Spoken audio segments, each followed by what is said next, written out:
Recording effects on the fly. A great tip for recording effects on the fly, especially when you're kind of set up in a location setting, is to have your pre-roll on. So I do pre-roll on at 6 seconds, which is the maximum that you can do on the sound devices 688. Pre-roll is really, really useful for so many things.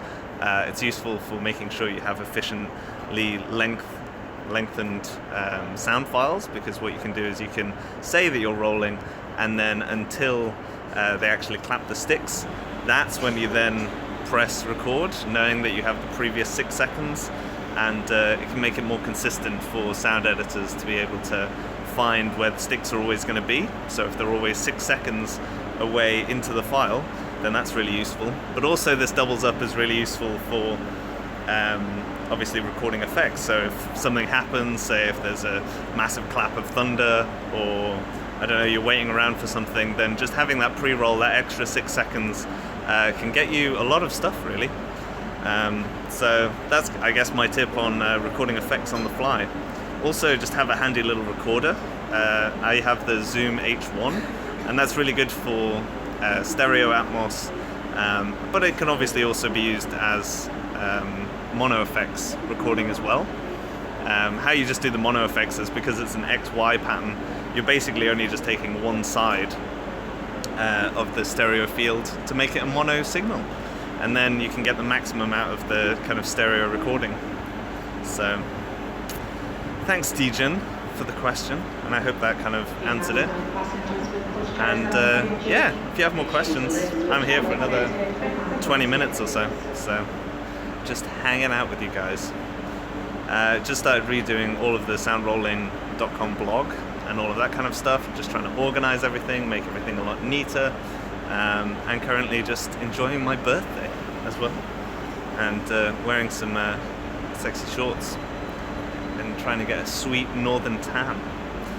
So we'll see if the internet connection holds a bit more, and then hopefully we can get a few more of your questions. Get in those comments below, and also feel free to share this video about, and more people will be able to see it. Thanks, man. Yeah, it's fun. I'm not that old yet, really, so it's another day around the sun. And then I've got my little travel companion chilling out as we wait in the sun for something to happen. So we'll see. But yeah, let me know. Any other questions? Any gear-related presents? Not really. I didn't really buy myself anything. I've just been kind of waiting to get paid and all sorts of good stuff. So yeah, no kind of gear at the moment. Nothing new that I really want. Just kind of making sure I'm fixing up all my old stuff. My kit insurance, for instance, renewed, and all that kind of good stuff. So it's only the start of the year. I'll probably maybe start buying something in I don't know, in August sometime. World Sounds asks, Rycote or Sinella? For me personally, I'm really, really happy with the Rycote Super Shield. It's not even like their quote-unquote, I guess, best product, as people are saying, because it's mainly the Cyclone versus the Sinella, and they both have a very similar form factor. But I kind of find the kind of dome shape just really, I don't know, I don't find it that that useful for travel. Travel a lot with my Peli case, so obviously it's a big square case, and so having something that's a kind of long tube but I can easily click off and click on, especially for one-man band stuff, just makes it really, really useful. I find it would be really fiddly if I was doing it myself, even with those kind of magnetic clips on the Cyclone, or the normal just, I don't know, twisters, whatever they're called, for the Sinella. But I'm sure you get very, very good wind reduction. What I need to do with mine actually is I need to upgrade the actual fur, because mine's getting a bit like a poor old dog. So get a train leaving in the background, a bit of production value. So yeah, so that's, I guess, if you're going to choose one or the other, they're both kind of very expensive, I guess. How do you gently remind clients that invoices are due? Most have that challenge sometime with my smaller clients. Me, I've just had that challenge a hell of a lot. I basically worked all the way through March, but I didn't have that much in February. So the few invoices that I was waiting on were actually pretty essential for me to pay rent and all that kind of stuff. And I basically slowly ramped up to slight desperation, which obviously wasn't very good, but kind of had to be done, because if people are not paying you on time, then it's obviously not going to be very useful.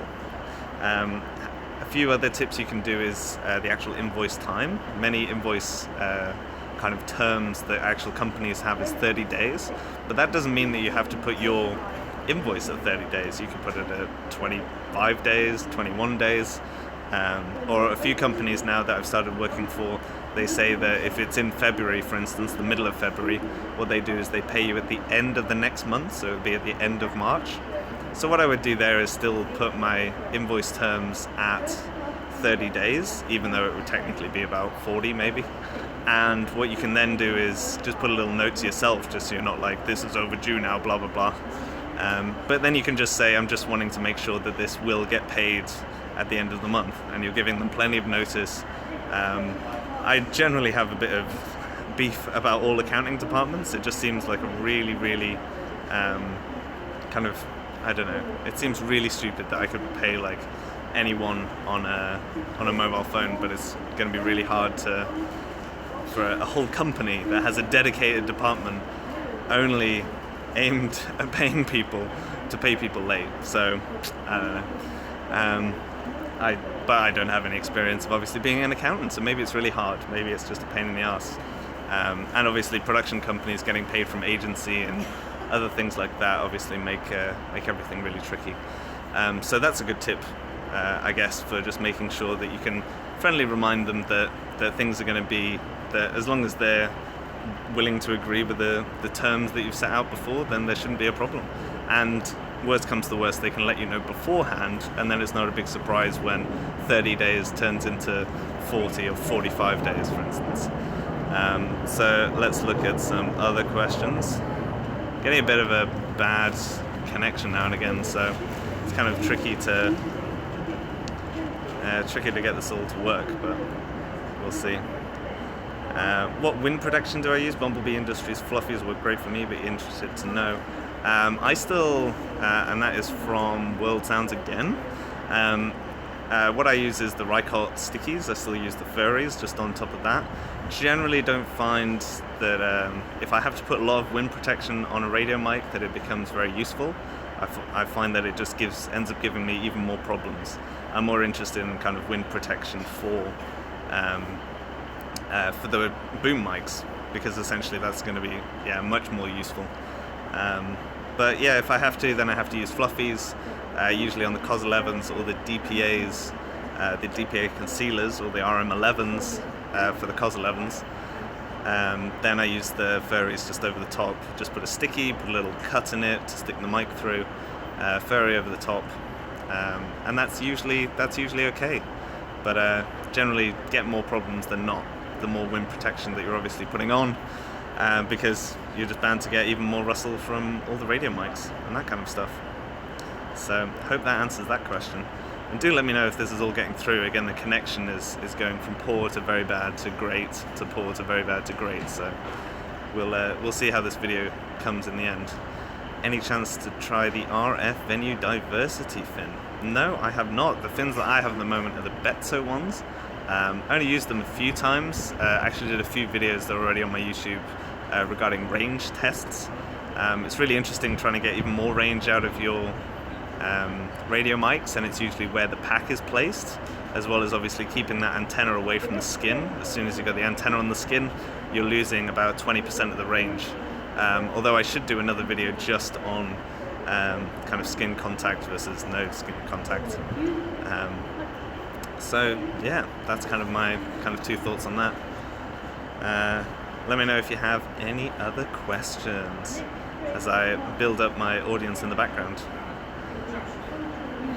Yeah, everyone's loving it. And now we're going to get a bit of wind. I should have added wind protection on my actual phone, but it's pretty hard to do. Craziest job I've ever done. That's very tricky. I guess I'll go with one of my first jobs, which was a feature film driving from London all the way through to Turkey.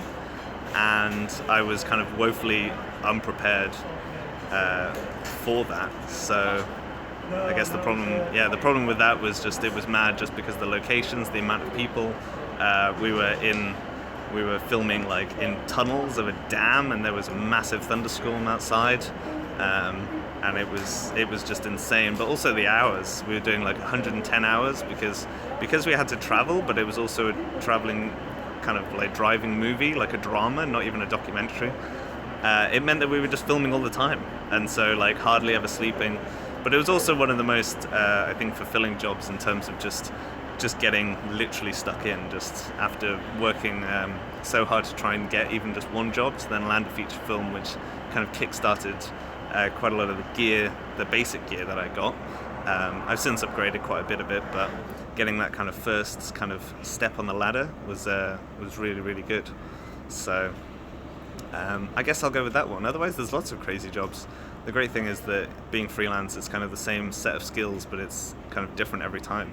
So kind of doing stuff based on anything from, I don't know, like the newest cancer treatments to finding out about the banking crisis to doing dramas and fiction to, I don't know, there's just so many kind of pieces of content. Even all the branded content stuff now is getting really, really interesting. So there's a guy who is designing Air Max trainers based on album cover designs. And all sorts. So I don't know, every day is completely different, and that's what I really like. I think if there was one, just like if you do one thing that you really like over and over and over again, it just gets like really, really boring. So yeah, that's kind of my thing on that. Any more questions? And otherwise we'll just wrap this up and I'll just chill in the sun waiting for the train. And of course you can subscribe, but also if you hit there's a little like bell symbol next to the subscribe button if you're already subscribed, and that means that you'll actually get all of these notifications as soon as I go live and all of that kind of stuff. Try and do more videos where there's a live element to them, and then I can get kind of more context and more, I don't know, more useful information based on your exact circumstances, as I try to just share exactly what I'm doing. And sharing what I do is, I don't know, it's just a useful context point to be able to go ahead and I don't know, help you make choices in your career, I guess. So we'll see how it all goes. So let's see, any more questions? Otherwise, I think that's pretty much it, guys. It's quite good actually, rounded off to 15 minutes, keeps it nice and short. Okay, so you can still leave comments if you're watching this as an actual video in the replay, and yeah, subscribe, like, share, all that good stuff, and I'll be adding even more stuff. Yeah, no, exactly. You always get some fans in the background. I'm obviously a YouTube sensation, so kind of helps. Anyway, I will talk to you guys later.